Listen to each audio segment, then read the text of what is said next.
तो लोकसभा चुनाव 2024 के नतीजे आ चुके हैं। जनता ने अपना मत दे दिया है और जनता ने ये साफ किया है कि मुद्दे उनके लिए ज्यादा अहमियत रखते हैं।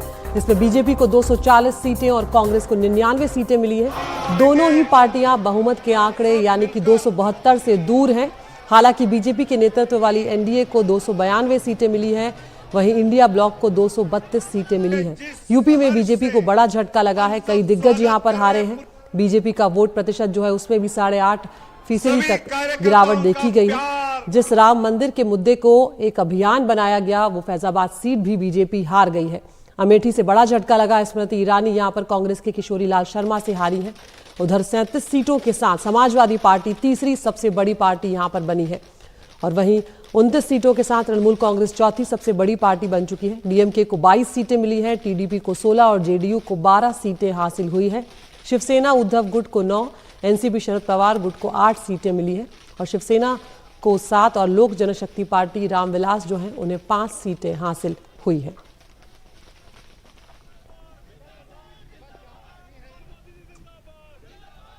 तो बहुमत मिलने के बाद अब एनडीए की सरकार बनाने की तैयारियां शुरू हो चुकी हैं। बीजेपी अध्यक्ष जेपी नड्डा ने आज एनडीए के घटक दलों की बैठक बुलाई। बैठक में शामिल होने के लिए बिहार के मुख्यमंत्री नीतीश कुमार आज दिल्ली पहुंच रहे हैं। चंद्रबाबू नायडू भी बैठक के लिए दिल्ली पहुंच रहे हैं और इसके अलावा घटक दलों के और भी कई नेता दिल्ली पहुंचेंगे और बैठक में शामिल होंगे। आज कैबिनेट की अंतिम बैठक भी होगी, जिसमें 17वीं लोकसभा को भंग करने का प्रस्ताव पारित किया जाएगा। हमारे साथ हमारे एग्जीक्यूटिव एडिटर अखिलेश शर्मा इस वक्त जुड़ गए हैं। अखिलेश, अब तीसरी बार सरकार बनाने की तैयारी है, लेकिन इस बार चूंकि बीजेपी के पास बहुमत नहीं है, तो ऐसे में अब सहयोगियों का साथ बहुत जरूरी होगा। और क्या कुछ इस बैठक में होने जा रहा है, किस तरह की तैयारियां आज बैठक में की जाएंगी?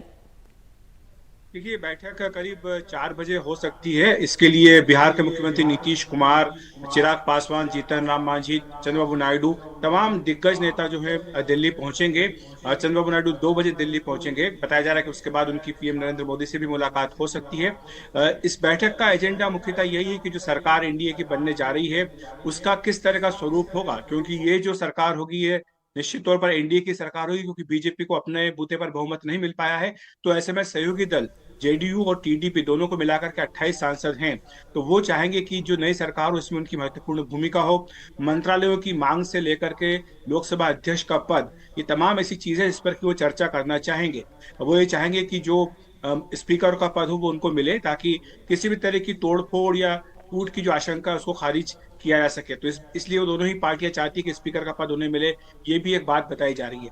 महत्वपूर्ण मंत्रालयों को लेकर आप जानती हैं कि जेडीयू का जोर रहा है। पहले भी 2014 में वो रेल मंत्रालय अपने लिए चाहते थे। क्या उस पर बातचीत करेंगे, ये भी एक देखने की बात होगी। लेकिन अभी तक कल जो प्रतिक्रिया आई है चंद्रबाबू नायडू की, नीतीश कुमार की ओर से, उनकी पार्टी की ओर से, उसमें कहीं भी किसी तरह की मांग का जिक्र नहीं किया गया है, बल्कि यही कहा गया है कि वो पूरी तरह से एनडीए का हिस्सा हैं। नरेंद्र मोदी एक बार फिर से पीएम बनेंगे, ये दोनों ही पार्टियों की ओर से बात कही गई है। दूसरी बात ये भी है कि बीजेपी भी अपनी ओर से चाहेगी कि इसमें जो सरकार बनाने की औपचारिकताएं हैं उन्हें पूरा कर लिया जाए। जो एनडीए की बैठक होगी उसमें जाहिर सी बात है कि नरेंद्र मोदी को एक बार फिर से एनडीए का नेता चुनने का प्रस्ताव पारित होगा। राष्ट्रपति से कब मिलना है, कब समर्थन का पत्र देना है, इन सब बातों पर भी चर्चा होगी। और इससे पहले आज सुबह 11:30 बजे जो कैबिनेट है मोदी सरकार, उसकी अंतिम बैठक इस मौजूदा कार्यकाल की होगी।